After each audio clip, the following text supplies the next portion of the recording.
예, 안녕하세요. 전주 상업정보고등학교 수석교사로 있는 박경훈입니다. 이번 차시는 경영금융교과군 NCS 실무 과목인 창구사무 내용을 본격적으로 들어가겠습니다. 첫 번째 학습 모듈인 예금상품 세일즈에 대해서 들어갈 텐데요. 이번 시간에는 가장 흔하게 우리가 개설할 수 있는 입출식 예금의 종류와 뜻을 한번 살펴보도록 하겠습니다. 사실 제가 이제 몇 차시에 걸쳐서 설명드릴 창구사무 과목이 제가 개인적으로 저도 이제 상업계고등학교를 졸업을 해서 은행원 생활을 교직에 오기 전에 좀 했는데요. 제가 은행원 생활을 하기 전에 이런 과목이 있었다면 훨씬 더 도움이 됐겠다 이런 생각이 드는 과목입니다.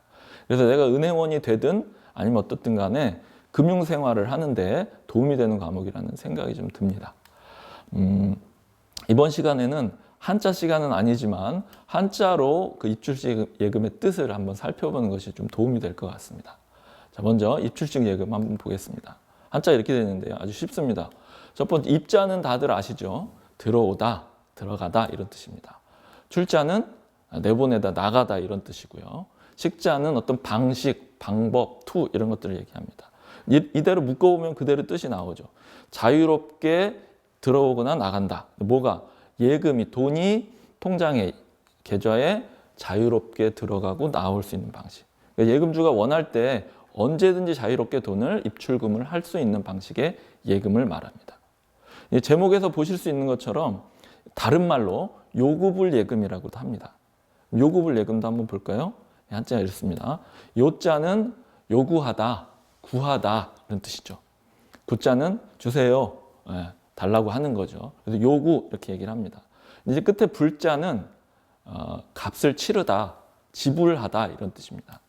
정리를 하면 예금주가 고객이 은행에 와서 제 예금 주세요 하고 요구를 하면 언제든지 지불을 해줘야 된다는 예금입니다. 그래서 앞에 얘기한 입출식 예금과 거의 비슷한 의미로 쓰입니다. 약간 틀린 부분도 있긴 한데 거의 비슷하다고 이해를 하시면 되겠습니다. 자, 이렇게 입출식 예금, 요구불 예금의 뜻을 봤고요. 그러면 이렇게 자유롭게 입출금이 가능한 입출식 예금의 종류가 뭐가 있는지 한번 한 가지씩 살펴보겠습니다. 자, 첫 번째가 보통 예금입니다.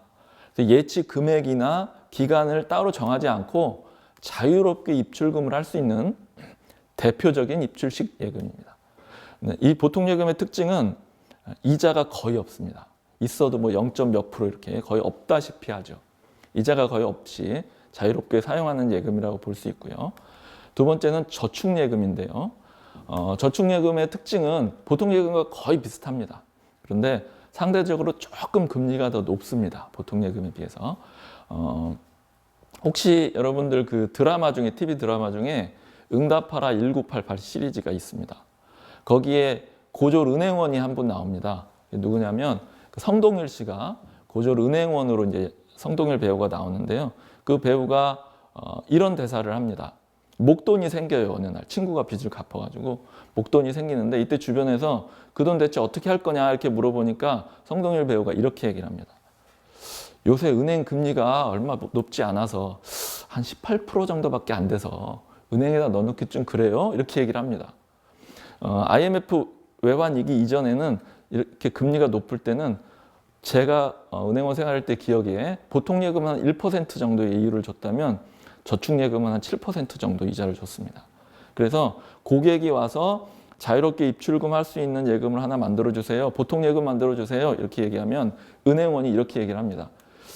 똑같은 기능인데 기왕 이자 좀 더 주는 저축예금으로 하세요. 이렇게 예전엔 얘기를 했습니다. 근데 지금은 보통 예금과 저축예금이 거의 차이가 없죠. 어쨌든 보통 예금보다는 저축예금이 조금 더 이자가 있습니다. 그러다 보니까 이제 급여 계좌라든지 뭐 카드 결제 계좌라든지 이런 연결 계좌로 주로 많이 사용을 합니다. 세 번째는 기업 자유예금인데요. 앞서 1번에서 봤던 보통 예금과 거의 같은 성격이라고 보시면 됩니다. 단 가입 대상이 좀 다르죠. 기업, 국가, 지방자치단체, 개인, 법인, 사업자들이 가입 대상이 됩니다. 그래서 보통 예금보다도 또 조금 이자가 좀 더 있긴 합니다. 네 번째는 제목이 조금 어려운데요. 시장금리부 수시 입출식 예금 이렇게 얘기합니다. 영어로 MMDA 이렇게 얘기를 하는데요. 시장 금리라는 게 시장에서 주는 이자죠. 그래서 앞에 본 그 세 가지 예금보다 조금 더 이자를 더 줍니다. 수시 입출이 가능하면서도 이자를 조금 더 줘요. 그래서 입출금이 자유로우면서도 조금 높은 금리를 제공하는 거.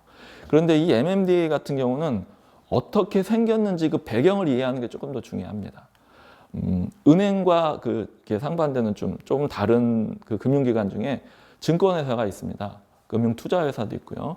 이런 곳에서 CMA나 MMF라는 단기 금융상품에 투자해서 수익을 올려서 고객들에게 좀 높은 금리를 이자를 제공하는 MMF나 CMA라는 상품을 개발을 합니다. 그러다 보니까 일반 이제 봉급생활자들이 은행에다가 입금을 안 하고 IMF 이후에 거의 0%에 가까운 이율이 나오니까 이 MMF나 CMA로 갈아탑니다. 그 일반 그 고객들이. 그래서 은행에서 계속 이탈을 하죠. 그래서 은행에서 다른 금융회사를 이탈하는 고객들을 잡기 위해서 조금 더 높은 금리를 두는 상품을 개발을 한 것이 MMDA 시장금리부 수시 입출식 예금입니다. 자, 다음번에 이제 당좌예금인데요. 당좌예금은 지급 위탁 계약이다. 이 부분을 기억하는 게 좀 중요하실 것 같습니다. 지급, 돈을 주라는 위탁, 부탁을 하는 거죠. 그럼 누가 누구에게 부탁을 할까요?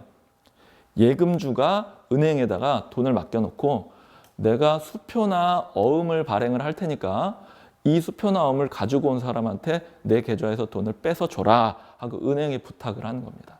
그래서 지급 위탁 계약이라고 할 수 있죠.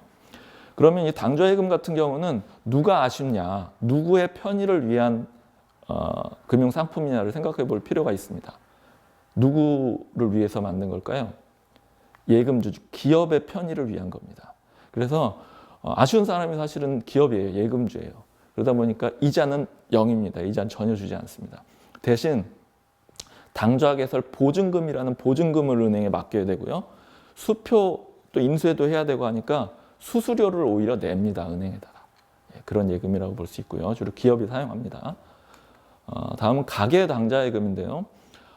당좌예금과 거의 똑같습니다. 수표를 발행을 합니다. 그런데 그 발행하는 가입 대상이 개인 또는 자영업자라는 차이만 있습니다. 또 금액도 당좌예금보다는 좀 발행할 수 있는 수표 금액이 적겠죠. 이제 마지막으로 별단예금인데요. 아마 여러분들이 내가 별단예금에 가입했어 이러셨던 분들은 아마 없을 거예요. 은행 내부적으로 처리하는 예금입니다. 그래서 앞서 말씀드린 당좌거래 개설 보증금 또 자기합수표 자기합수표를 발행하면 현금이 들어오거든요. 그런 걸 할지 아니면 사고신고 담보금 이렇게 일시적으로 돈이 은행 안에 들어왔는데 어떤 예금에다 넣어놓을지 좀 애매한 거 이런 것들을 일시적으로 넣어놓는 예금이 별단 예금입니다. 그래서 이 별단 예금은 주로 은행 안에서 은행원들이 주로 사용하는 예금이고요. 일반 고객들을 상대로 한 예금은 아닙니다. 그러다 보니까 예금 약관도 존재하지 않고 통장, 이자 이런 것들이 전혀 없습니다. 은행 내부적으로 처리되는 예금이라고 할 수 있겠습니다. 자, 그러면 이번 차시에는 입출식 예금의 뜻을 살펴봤고요. 그리고 보통, 저축, 당좌, 가계당좌, 기업, 시장금리부 수시 입출식 예금, 여러 가지 별단 예금까지 여러 가지 입출식 예금의 종류까지 살펴봤습니다. 다음 시간에는 이 입출식 예금을 개설하는데 알고 있어야 되는 몇 가지 요소들이 좀 있습니다. 그래서 입출식 예금 개설하는데 필요한 은행원이 알고 있어야 되는 몇 가지 요소들을 한번 살펴보도록 하겠습니다. 예, 수고하셨습니다.